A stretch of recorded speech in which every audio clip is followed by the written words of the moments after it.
There's a moment just before every great ride where the whole world still sleeps, no engines, no traffic, just you, standing in the quiet, wondering what the road is about to give you this time.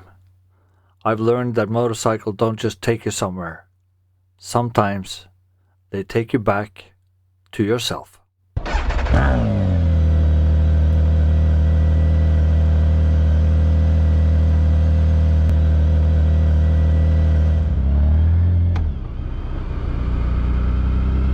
Your hometown always looks different through a motorcycle visor. Maybe because every departure carries a strange mixture of excitement and uncertainty. You know where you're starting, and you think you know where you're going, but you never really know who you'll become before you come back. Every long-distance journey quietly asks the same question: how much of yourself are you willing to discover?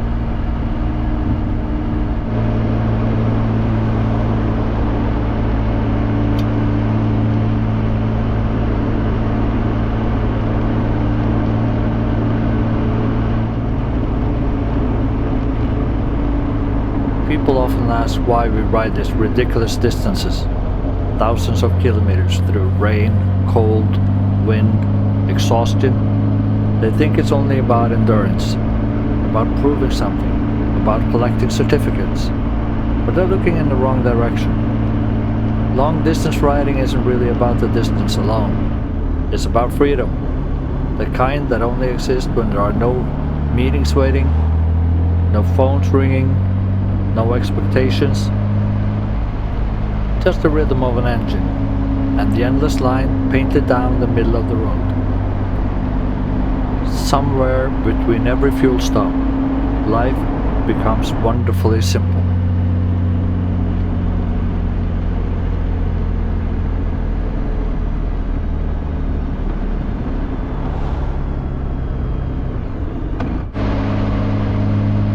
Somewhere along the way, the world begins to slow down. Not because you're riding slower, but because your mind finally catches up with your body. That's one of the strange gifts motorcycles give us. They force us to be present. You cannot think about tomorrow when a curve demands your full attention, and you cannot replay yesterday while reading the road 100 meters ahead. Every kilometer quietly pulls you back into the present moment. Maybe that's why so many of us keep riding. Not to escape life, but to experience it more direct and hands-on.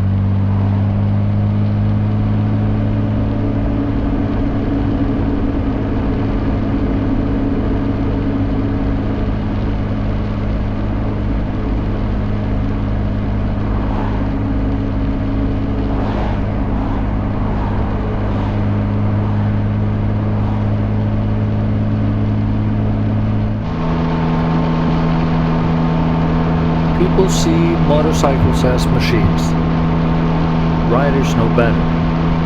They are companions, silent therapists, teachers of patience. Every hour in the saddle reminds you that comfort isn't always where growth happens. Sometimes your shoulders ache, your knees complain, and your neck gets stiff.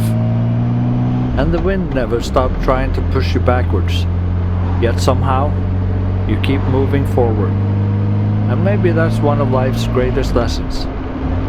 Progress doesn't always feel comfortable, but it's still progress.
the time I arrived at Gävle, I had already traveled more than 500 kilometers. For most riders, that would have been a respectable day on the road. For me, it was only the journey to the starting line. I had left my home before most people had even considered getting out of bed. I had ridden through the quiet Norwegian morning, crossed into Sweden, and followed the long roads north and east towards Gävle. The weather had slowly changed along the way. The brighter skies of the morning had surrendered to heavier clouds. The temperature had dropped and the air carried that familiar Scandinavian chill that somehow finds its way through every opening in your riding gear. I had slept for only a few hours before leaving home. Not enough, far from enough considering what I was about to attempt. But I had arrived earlier than expected, despite leaving approximately 45 minutes later than planned. That gave me something incredibly valuable. Time. Not much of it, but enough to remove my helmet, step inside, eat something warm, and rest for about an hour and a half.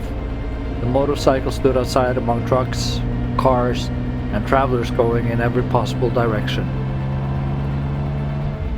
To everyone else, it was just another motorcycle parked at a service station. But for me, it represented months of planning. It carried clothing, tools, cameras, batteries, rain gear, and everything I believed I might need during the coming days. More importantly, it carried an idea that had slowly grown into a plan, and a plan that was now about to become reality. 1,600 kilometers, 24 hours, from Gävle to Mehamn. A documented endurance ride through Sweden, Finland, and the far north of Norway. The rules were simple enough on paper. Collect the starting receipt, ride the required distance, document every fuel stop, follow a route that could be verified, arrive before the 24-hour deadline. But long-distance riding is rarely difficult because of rules. The difficulty is found between the fuel stops, in the hours when the landscape barely seems to change, in the cold that slowly enters your hands, in the wind that works against your body, in the moments when your concentration begins to drift and the mind starts negotiating with itself. You can plan a route and you can calculate distances. You can choose fuel stations and estimate arrival times. But you cannot fully predict how you will feel after 10, 15 or 20 hours in the saddle. You cannot schedule every road closure. You cannot control the weather. You cannot guarantee the fuel stations you depend on will be open, that your payment card will work, or that construction traffic will move according to your plan. And you certainly cannot command your body to remain alert simply because the schedule says it should.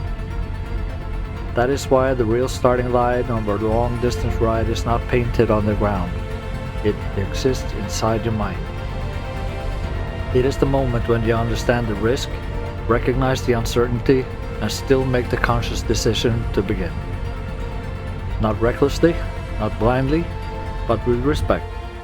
For the distance, for the motorcycle, for the weather, and above all, respect for your own limitations. I finished my food and checked the time again. The receipt would become the official beginning of the ride. A small piece of paper that most people would throw away without a second thought. To me, it was proof that the clock had started. Once the helmet went back on, there would be no applause, no starting flag, no crowd, only the sound of the engine coming to life, the quiet glow of the dashboard, and the road leading north.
The first kilometers after a starting point often feel strangely easy. The body is still fresh, and the motorcycle feels light. The challenge exists mostly as numbers on the screen. 1600 kilometers sounds enormous when you say it out loud, but the road never shows you 1600 kilometers at once.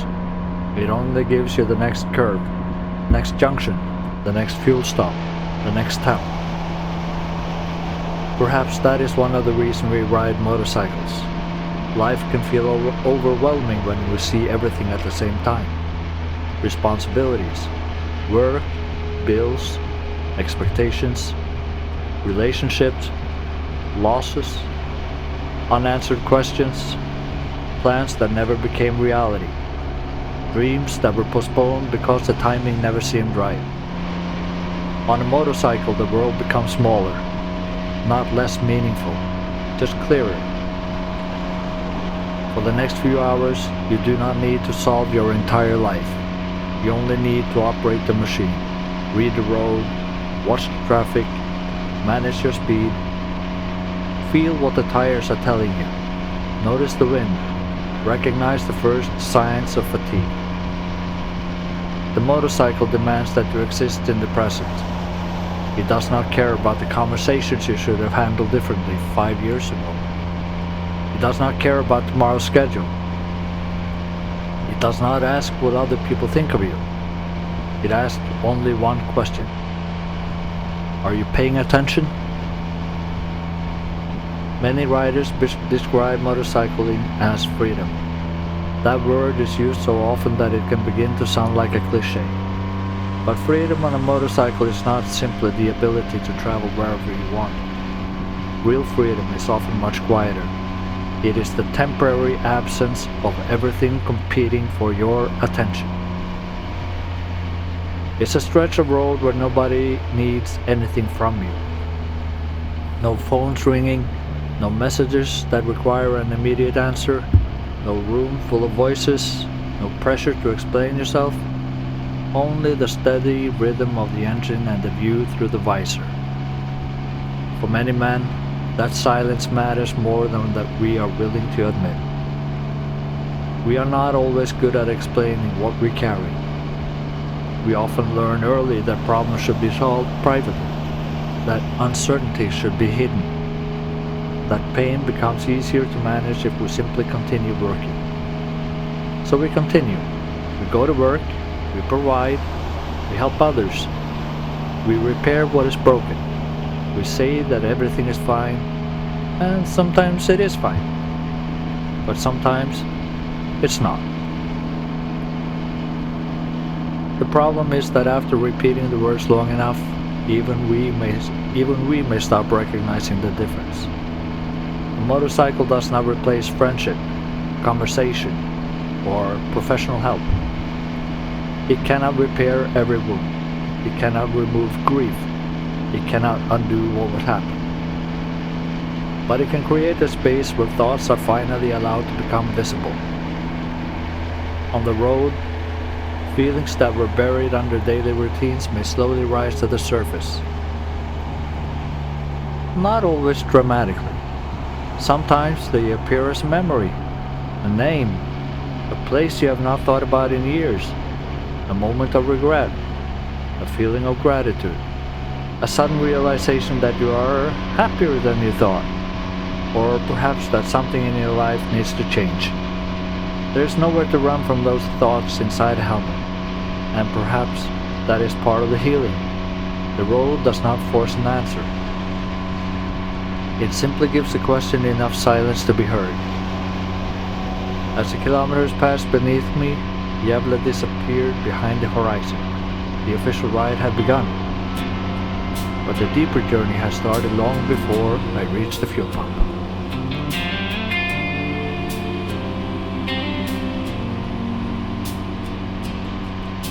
You always left the light on. You knew I'd be home late.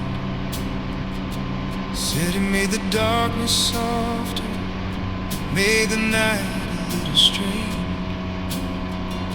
But now the bulb is broken and the switch don't mean a thing.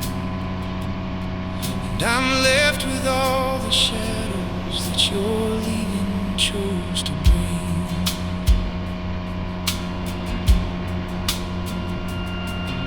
I walk into the kitchen where your laughter used to live, trying not to think about the love I couldn't give. You said you needed something I could never understand, and I watched you walk away with your suitcase in your hand. Something soft inside me bends, a truth that never really ends. The way you left the light on still haunts my nights, a quiet echo of lost rights. You walked away, I stayed withdrawn, lost in the way you left the light on.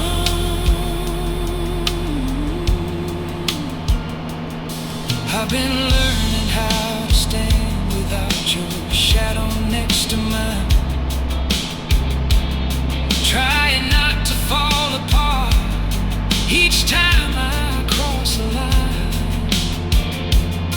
But healing isn't simple, and the nights are never kind, when every room reminds me of the love you left behind. A softer truth begins to stay, a feeling I can't push away. The way you left the light on still haunts my nights, a quiet echo of lost rights. You walked away, I stay withdrawn, lost in the way you left the light on. Yeah. If you ever wander back this way, you'll find I never walked away. The way you left the light on still shines in me, a truth I never meant to see. You found your door, I found my own, lost in the way you left the light on.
hours on a motorcycle does strange things to time. At first you measure the journey in kilometers. Later you measure it in fuel stops. Eventually, time loses its familiar shape. Morning, afternoon, and evening begin to blend together. The road becomes a continuous ribbon. Forests appear and disappear. Towns arrive briefly and are gone before the names have settled in your memory. You begin to notice details that would normally pass without meaning. A small house alone beside a lake, a closed cafe, a child waving from the back seat of a car, rain hanging in the distance like a curtain, the red glow of a taillight disappearing around the bend. On long rides, these small moments become landmarks. They break the journey into fragments that the mind can hold. Motorcycle travel is often associated with dramatic mountain passes, spectacular coastlines, and famous destinations. But much of a real journey is not spectacular. It's ordinary road, transport sections, petrol stations, roadworks, traffic, flat landscapes, cold hands, insects on the visor, food eaten besides the motorcycle, waiting for a payment terminal to respond. Those ordinary sections are not interruptions to the adventure. They are the adventure. A journey becomes meaningful partly because of what must be endured between the highlights. Without distance, the destination becomes merely a location. Without effort, arrival carries less weight. We live in a time where almost everything can be made immediately. Information, entertainment, communication, food, shopping, navigation. We are encouraged to remove waiting, uncertainty, and inconvenience from our lives. But some experiences lose their value when they become too easy. A motorcycle journey cannot be downloaded. It cannot be completed simply by pressing a button. The body must travel every single kilometer. You must experience the weather as it happens. You must accept the consequences of what you packed and what you forgot. You must remain present for every hour, every minute. Perhaps this is why long journeys can feel so important. They return effort to the experience, and effort creates memory. I don't remember every comfortable evening spent at home, but I remember roads ridden in difficult weather. I remember arriving cold and exhausted at places I had only seen on maps. I remember the first glimpse of landscapes I had imagined for years. Not because suffering is something we should worship, it's not, but because difficulty reveals things. It shows how we respond when comfort disappears. It shows whether our preparation was realistic. It reveals the difference between determination and stubbornness. And sometimes it reminds us that we are capable of much more than we believe.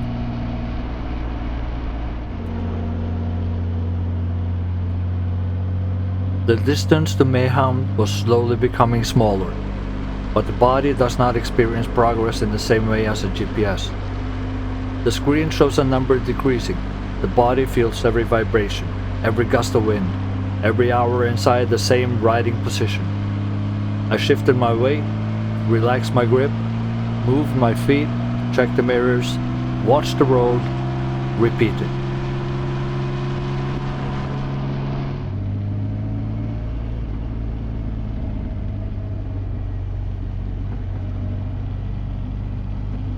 A long-distance motorcycle is a remarkable machine. The BMW K1600 was built to consume distance. Its 6-cylinder engine delivers power smoothly and almost effortlessly. At cruising speed, it feels stable and composed. The wind protection reduces the punishment of the air. The luggage carried everything without disturbing the balance. Heated grips and electronic assistance added comfort and security. But comfort does not remove responsibility. A capable motorcycle can create the illusion that the journey is easier than it really is. The machine may be willing to continue long after the rider should stop. It doesn't become emotionally tired, it doesn't lose concentration, and it doesn't need to sleep. The motorcycle only responds to the person controlling it. That means the rider must remain the responsible part of this partnership. And the more capable the machine, the more important that becomes.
Every rider understands, at least intellectually, that riding involves risk.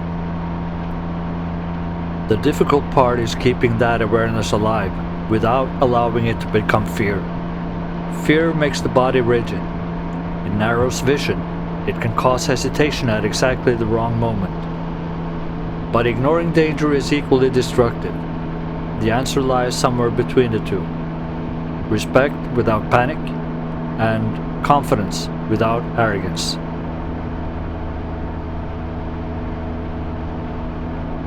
Motorcycles are less visible than cars. Drivers often look in our direction without truly registering our presence. We can disappear behind door pillars. We can remain hidden in blind spots. Our speed may be misjudged. A driver may see the motorcycle but believe there is enough time to turn. That is why the visibility cannot be assumed. A green light does not guarantee that the intersection is safe. The right-of-way does not protect the body. Being correct after an accident is a poor substitute for avoiding it. Good riders develop a habit of suspicion, not paranoia. Suspicion. Like, what could that car do? What if the driver has not seen me? What if the vehicle ahead brakes suddenly? What if there is gravel beyond the curb? What if an animal enters the road? What if the shadow beneath those trees are hiding water or ice? What if the truck creates turbulence as I pass? What escape routes remains open? This way of thinking might sound exhausting. Over time, it becomes instinctive, a background process, part of the rhythm of riding. The road surface changes constantly. Painted lines become slippery in rain. Diesel spills are difficult to see. Gravel gathers in junctions and curves. Potholes appear where attention is directed elsewhere. Metal covers can offer almost no grip when wet. Cold tires behave differently from warm tires. Strong crosswinds can move a heavy motorcycle across the entire lane. Large vehicles create pressure waves that first push and then pull. In the north, animals add another level of uncertainty. Reindeer do not understand traffic regulations, and moose do not calculate braking distance. They may stand calmly beside the road and then move without warning. A small animal can create a large accident if the rider reacts violently. The solution is rarely dramatic. Reduce speed, increase distance, scan farther ahead, avoid riding beyond what can be seen. Keep the hands relaxed, maintain space, prepare before danger becomes immediate. Smoothness is often one of the most underestimated safety skills in motorcycling. Smooth braking, smooth acceleration, smooth steering, smooth changes of direction. Abrupt inputs disturb the motorcycle. They consume grip. They reduce options. A calm rider allows the machine to remain balanced, but remaining calm after many hours requires energy. That is another reason fatigue matters. Tired riders become reactive. We notice hazards later. Late detection demands stronger action. Strong action increases risk. That chain can develop quickly. A moment of inattention, a hazard noticed too late, a sudden movement, a loss of grip, a life changed in seconds. This may sound dark, but acknowledging risk does not reduce the joy of motorcycling. For me, it deepens it. Knowing that attention matters makes every safe arrival meaningful. It reminds me that the road is not a playground created solely for my enjoyment. It's a shared environment, filled with people who make mistakes, including me. The goal is not perfection. The goal is to build enough space, awareness, and humility that a small mistake does not become a final one. Some people ask me whether or not riding is worth the danger. And that is a personal question. There is no answer that applies to everyone. We all accept risk in different ways. Some avoid motorcycles but live lives damaged by inactivity, stress, or regret. Others ride irresponsibly and call it freedom. Neither extreme offers a useful answer. For me, motorcycling is worth doing because of what it gives back, but only when accompanied by preparation, training, and respect. Freedom without responsibility is not freedom, it's carelessness. And the road will eventually collect its payment for carelessness.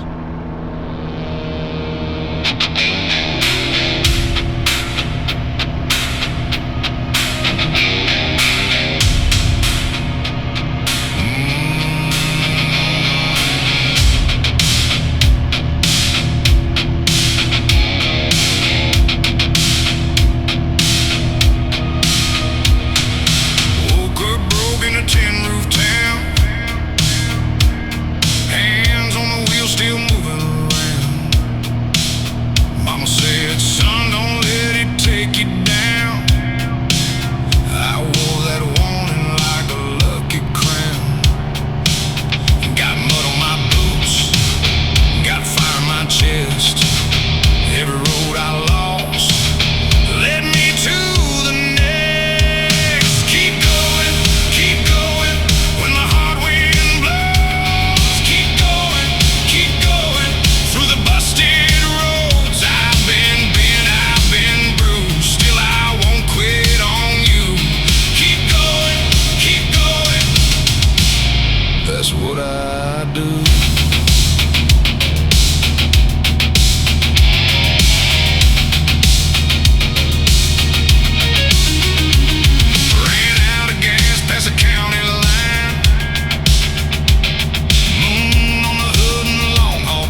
where the past day's gone, and the heart learns how to outrun the dawn. One more mile, one more scar. I'll drag this faith back to the yard.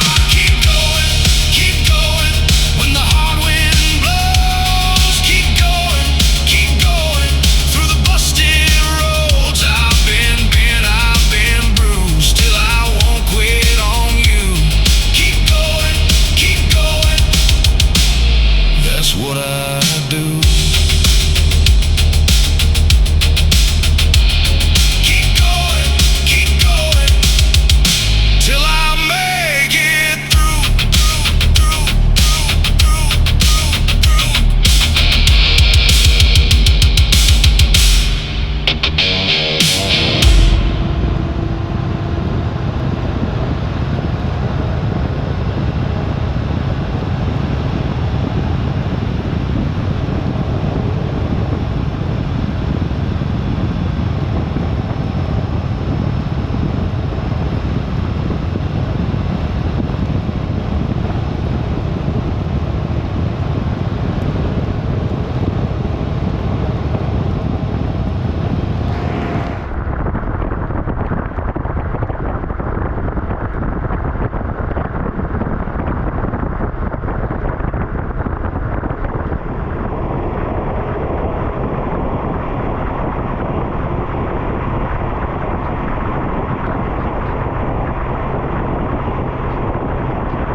Every long journey begins as something fragile. A thought, a photograph, a line on a map, a place name encountered by accident. At first, the idea seems unrealistic. Too far, too expensive, too difficult to organize. There's work to consider, family, weather, money, time, equipment. Responsibilities that cannot simply be abandoned. So the journey is placed somewhere in the future. One day, when things become common, when there is more time, when the weather is perfect, when the body feels strong, when everything finally aligns. But life rarely aligns itself. There is always another reason to postpone something meaningful. Sometimes, postponement is necessary. Responsibilities are real. Money matters. Health matters. Other people may depend on us. But sometimes we use planning as a respectable form of avoidance. We research endlessly. We watch other people travel. We save routes. We buy equipment. We discuss what we will do. And yet the motorcycle remains in the garage. The dream becomes something we own without ever living. There's a danger in waiting for the perfect moment. Perfect moments often exist only in hindsight. The journey to Mehamn was not beginning under perfect circumstances. I was tired before the official ride had even started. The weather was uncertain. Part of my camera material would later turn out to be damaged. Roadworks would cost time. Cold and rain would become traveling companions during the larger tour. But perfection was never the requirement. The requirement was that I began. Dreams need planning. But eventually, planning must end. At some point, the helmet must be fastened, the engine must start, the first kilometer must pass beneath the wheels. There is something deeply rewarding about watching a distant idea become physical. A route that once existed only on a screen begins appearing on road signs. Places that seemed remote become fuel stops. The line on the map becomes wind, temperature, smell, and sound.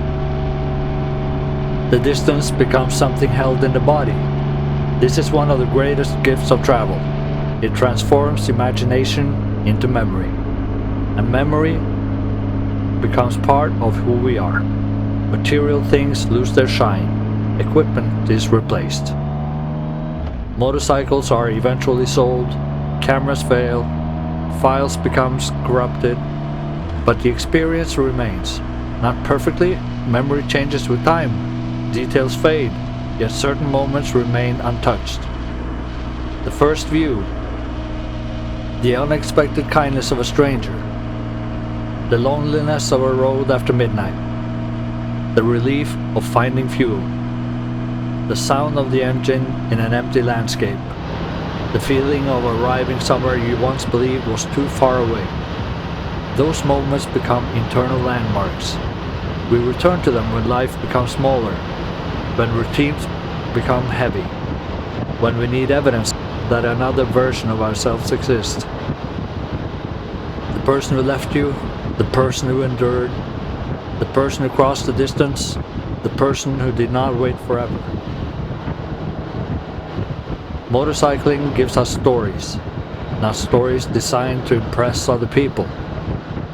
Stories we can tell ourselves. Proof that we participated in our own lives.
As the ride moved farther north, the light began to behave differently. In southern Scandinavia, night still feels like night. The sky darkens, the world closes in, headlights carve a narrow tunnel through the landscape. But in the far north during summer, darkness does not fully arrive. The sun may dip lower, but the sky continues glowing. Time becomes difficult to read. The body knows that night has come. The clock confirms it. But the eyes continue seeing daylight. On a journey like this, the road is never only ahead. It exists behind you as well.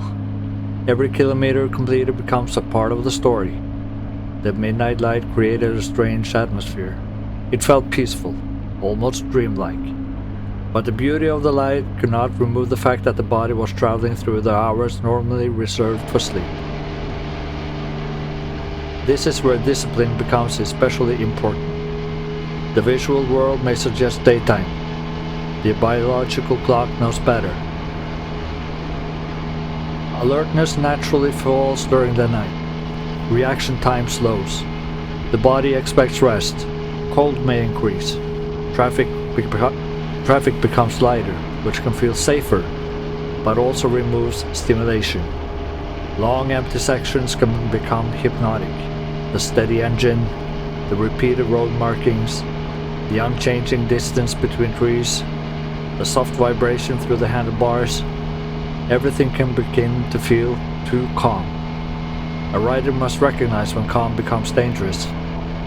There is a difference between peaceful concentration and mental absence. One is the reason many of us ride. The other can kill us. I monitored how I felt, not just whether I was still awake. Awake is not enough. The question is whether you are functioning. Are you processing signs? Are you anticipating corners? Checking mirrors? Are you able to make clear decisions? Are your thoughts organized? Could you respond immediately if an animal entered the road? Long-distance riding demands honesty. The most dangerous lie is the one told inside the helmet. I'm fine. Just another hour. Just one more fuel stop. It will pass. Sometimes it does pass. But sometimes it does not. There must always be permission to stop, even during an official challenge, even after hundreds of kilometers, even when the finish appears achievable. Turning a dangerous situation into a safe one is never failure. Failure would be allowing pride to make decisions that judgment should make. The midnight sun has inspired travelers, photographers, poets, and dreamers for generations. It creates a world where the normal rules of time seem temporarily suspended. For motorcyclists, it offers something extraordinary. The ability to ride through the night while the landscape remains visible. Lakes reflected pale light, forests and dark silhouettes. Clouds hold colors that would normally belong to sunset. Small settlements appear quiet and almost abandoned. There's movement, but very little noise. The world feels enormous, and the rider feels very small. That smallness is not unpleasant. It can be comforting. Daily life encourages us to believe that everything revolves around our concerns. Deadlines feel enormous. Problems occupy the entire horizon. But under the northern sky, those problems lose scale. The landscape existed long before us. It will remain long after us. Our worries are real, but they are not the whole world. Sometimes, perspective is not found through an answer. It is found by standing beneath a sky large enough to remind us of our true size.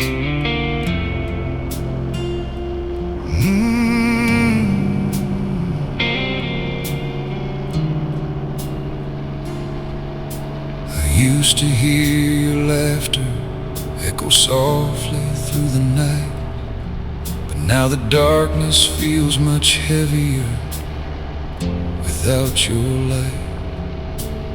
moon still hits the window like it always used to do. But the way the night forgot you makes it hard to make it through.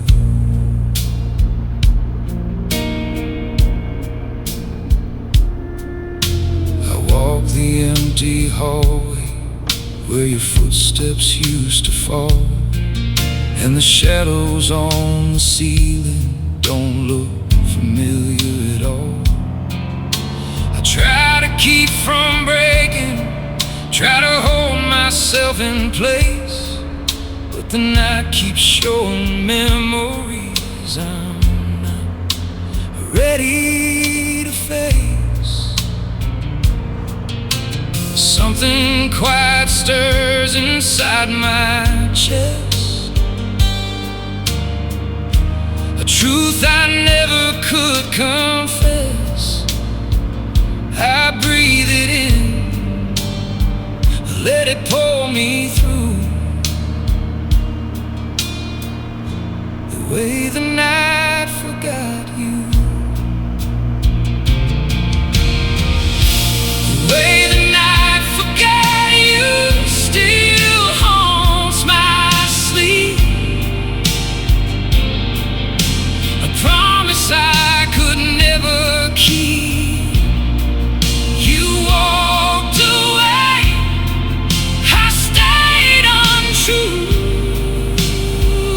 lost in the way the night forgot you.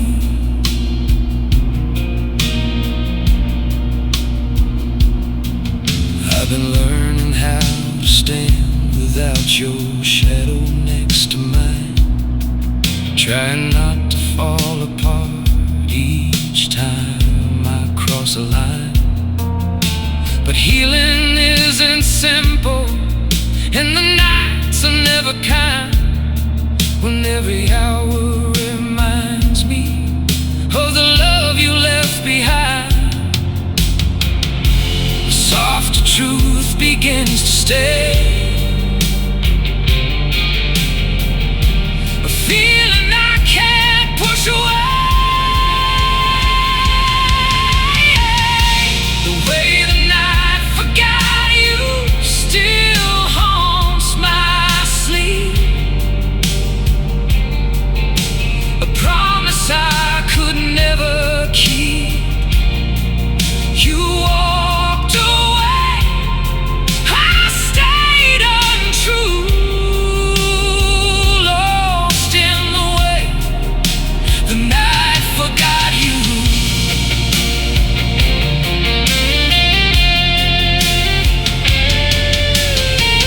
If you ever wander back this way,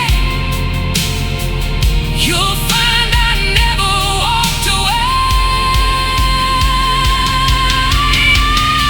The way the night forgot you still shines in me, a truth I never meant to see.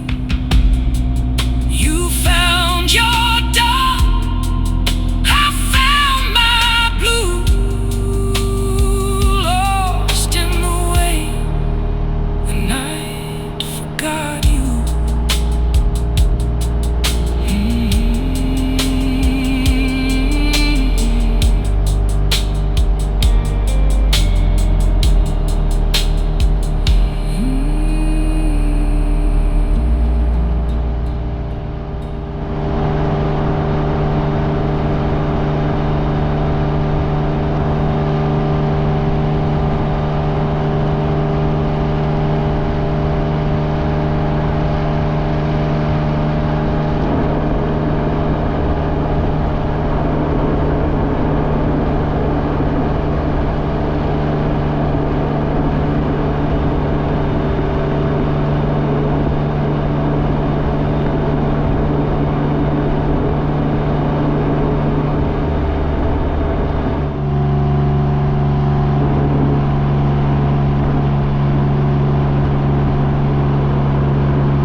There's a particular kind of loneliness that exists even when surrounded by people.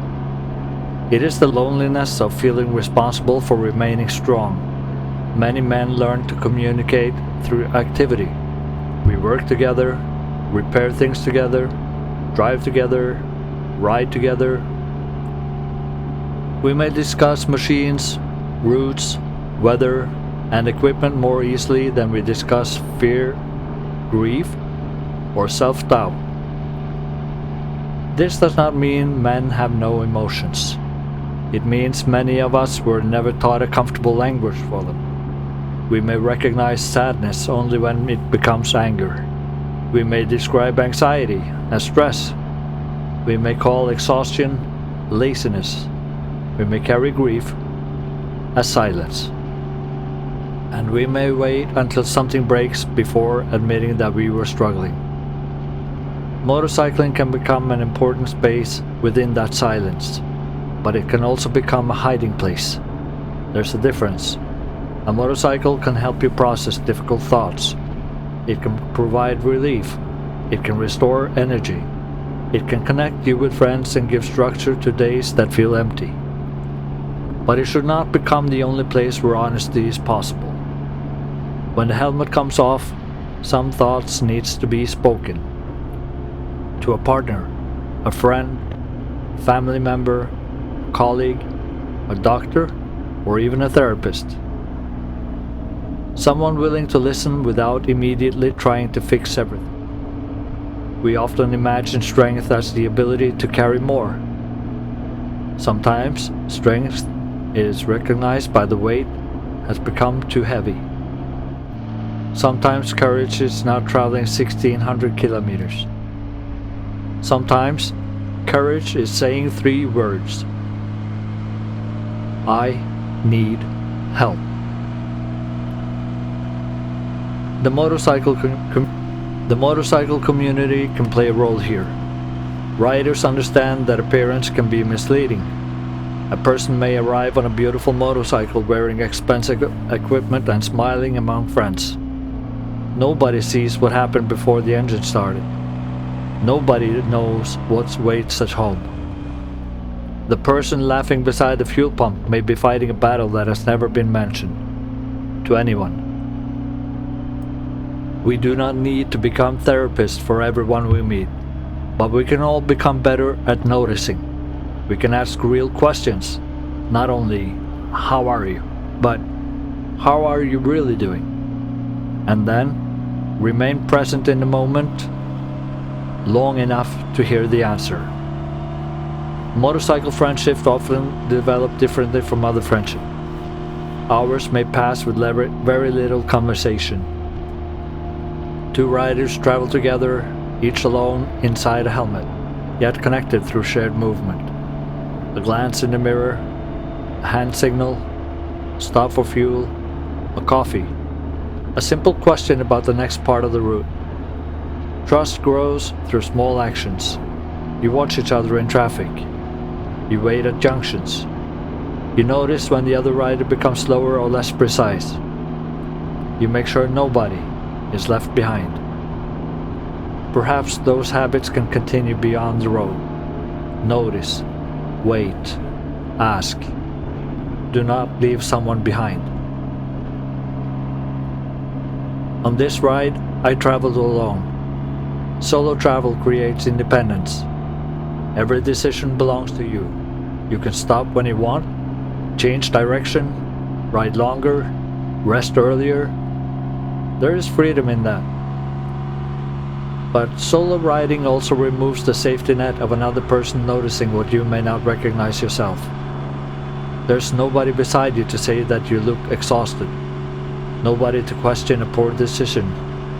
Nobody to share the navigation, check the motorcycle, or take over practical tasks at a stop. When riding alone, self-awareness becomes even more important. You must become both rider and observer, participant and safety officer. The person with the dream and the person willing to protect the dreamer from his own stubbornness. There is dignity in independence. There is also wisdom in accepting connection. We need both. The road can teach us that. You control your own motorcycle, but you never travel entirely alone. Every road was built by someone. Every fuel station is maintained by someone. Every emergency service exists because communities decided that strangers should help one another. Independence itself is supported by invisible networks of cooperation. Perhaps life works the same way. We ride our own machines, but none of us builds the entire road.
Towards the end of a long-distance ride, the kilometers can behave strangely. When the destination is far away, progress feels simple. You ride. When the destination becomes close, every remaining kilometer begins to feel important. The mind wants arrival. The body senses that the end is approaching. This can create a dangerous loss of discipline. Riders may increase speed, skip a needed break, stop drinking, ignore discomfort. Concentration moves from road to the finish. This is sometimes called destination fixation. The journey begins to feel completed before it actually is. But the final kilometers deserve the same respect as the first, perhaps even more. Fatigue is greater, excitement is rising, the rider is more vulnerable to mistakes. Many accidents happen close to home or near the end of a journey because the mind has already arrived. I reminded myself that Mehamn did not matter until the motorcycle was safely stopped. The receipt had not been collected, the ride had not been documented, the engine was still running, the road still required attention. The final hours contained a strange combination of exhaustion and energy. The body had been working for so long that discomfort had become normal. The motorcycle rhythm was deeply established. Every action had been repeated hundreds of times. mirror, road, speed, distance, position, scan, breathe, relax the hands, check the horizon, continue. There is a meditative quality to this repetition, but meditation on a motorcycle can never become passive. Awareness must remain active. The road north towards Mehamn is not a road where attention can be surrendered. The landscape can distract through beauty. Animals can appear. Weather can change. Corners can tighten. Surface conditions can vary. The distance may feel nearly completed, but nearly completed has no value in an emergency. I thought about the hours behind me, leaving home, arriving at Gävle, the starting line, the first fuel stop, and the endless Swedish roads, with all its construction delays.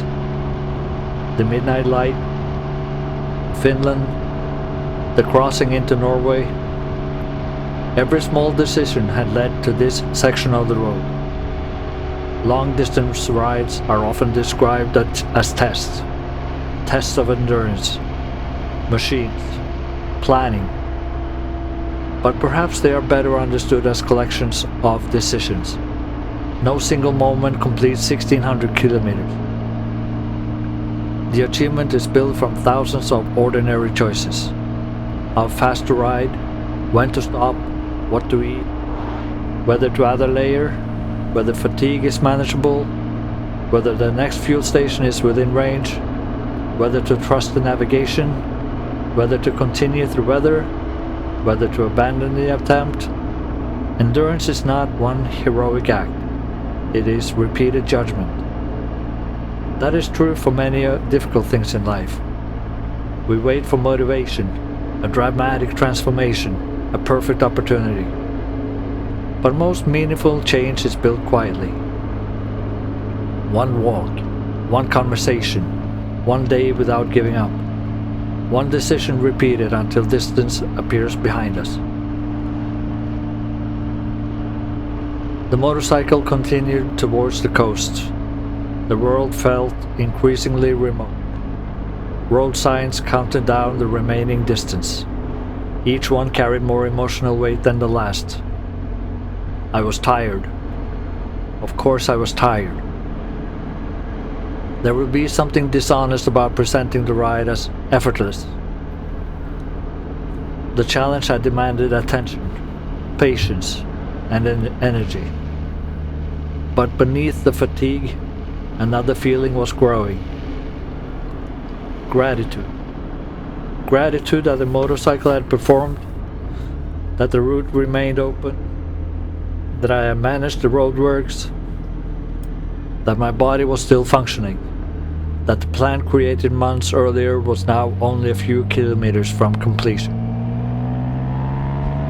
There are moments when effort and reward exist at the same time. You have not yet arrived.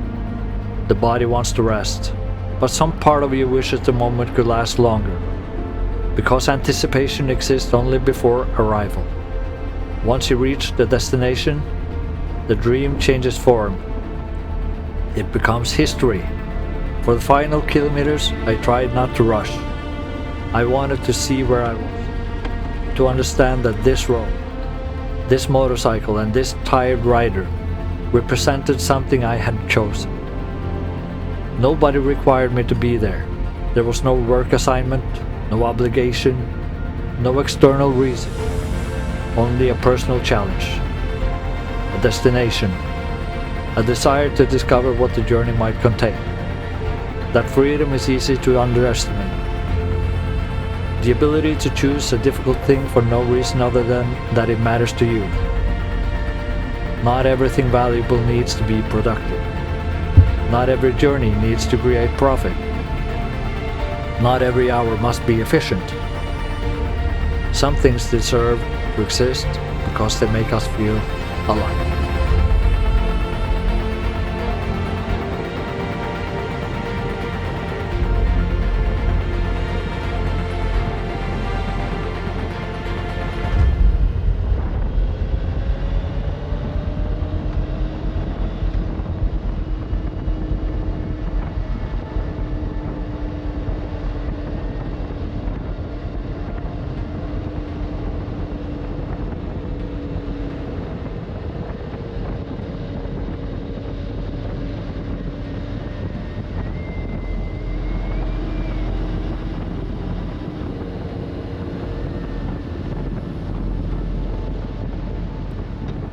Then, after all those hours, Mehamn appeared. Not as a dramatic finish line, not with cheering crowds or flashing lights. It appeared as a real place. Roads, buildings, a fuel station, the ordinary structures of a small northern community. That is often how great personal moments arrive. The world does not change to announce them. Life continues around you. Someone is making dinner, someone is driving home from work. A door opens, a phone rings, and in the middle of all that ordinary world, something extraordinary has happened to one person. I had ridden more than 1600 kilometers from Gävle. I had crossed Sweden, Finland, and northern Norway. I had reached Mehamn almost 2.5 hours before the deadline.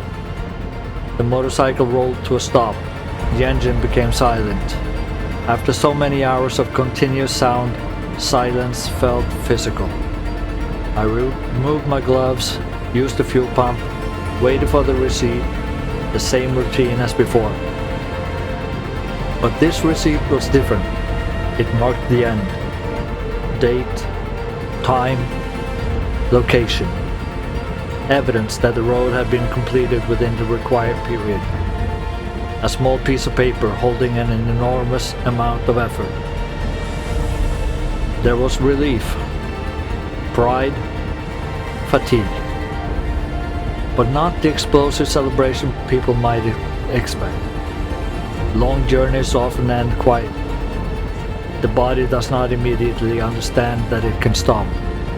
The mind remains in travel mode. You continue checking details, secure the receipt, confirm the time, check the motorcycle, look at the route.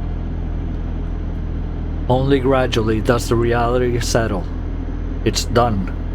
The distance that once seemed abstract now exists behind you. The challenge is no longer a plan. It's memory. I had reached Mehamn, but the day was not yet completely over. Gamvik still waited farther along the road. The small place would become more meaningful to me than I could possibly know at that moment. Mehamn was the official finish. Gamvik would become the emotional destination. The certificate, when it came, would document the kilometers, but no certificate could fully explain what happened inside the helmet. The thoughts, the doubts, the moment of beauty, the discipline, the long silence, the lessons carried from one country to another. Perhaps that is why we continue traveling even after we have proven that we can. The distance is measurable. The meaning is not. A route can be drawn precisely on a map, but the inner journey has no fixed line. It moves through memory, fear, hope, grief, and gratitude. It connects who we were when we left with the person who eventually returns. People sometimes ask what a rider receives after completing an endurance challenge. A certificate, recognition, a story, perhaps a sticker for the motorcycle. But those are only symbols. The reward is quieter. You discover what preparation can accomplish. You learn how the body and mind respond under pressure. You become more aware of your limitations. You gain respect for the distance. You understand the importance of patience. And you carry proof that a seemingly impossible journey can become possible when divided into small, deliberate steps.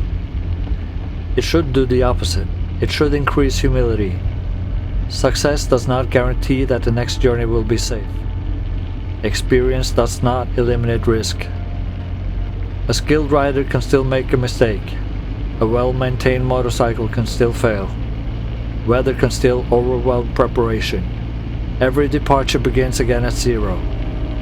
The road does not care what you achieved yesterday. It asks for attention today. When standing there in Mehamn, I understood that the official challenge was complete. But the larger journey was only beginning.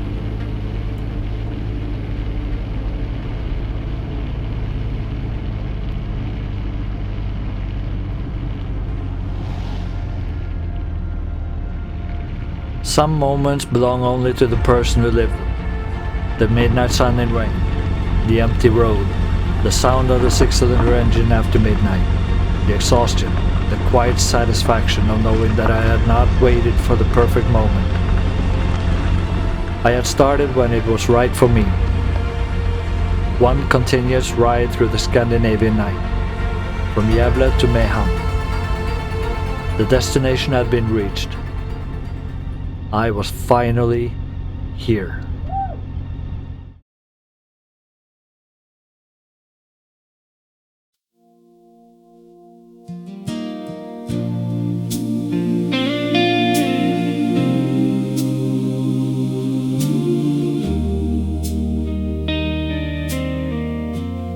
I've been walking through the shadows of the man I used to be, trying hard to find forgiveness in the parts I couldn't see. But the wind keeps softly whispering, like a friend I thought I'd lost, saying, son, you're still worth saving, no matter what it costs. Take me where the light still lives, where the dawn breaks through the pain, where the choir lifts my spirit like a warm and healing rain. I've been broken, I've been silent, but I'm learning how to give. Lead me back to who I was, where the light still lives. I've been drowning in the quiet, in the thoughts I never speak, but the organ starts to tremble, like a heart that's growing weak. Then the choir rises gently, like a sunrise in my chest, and I feel the road remind me I'm allowed to take a breath.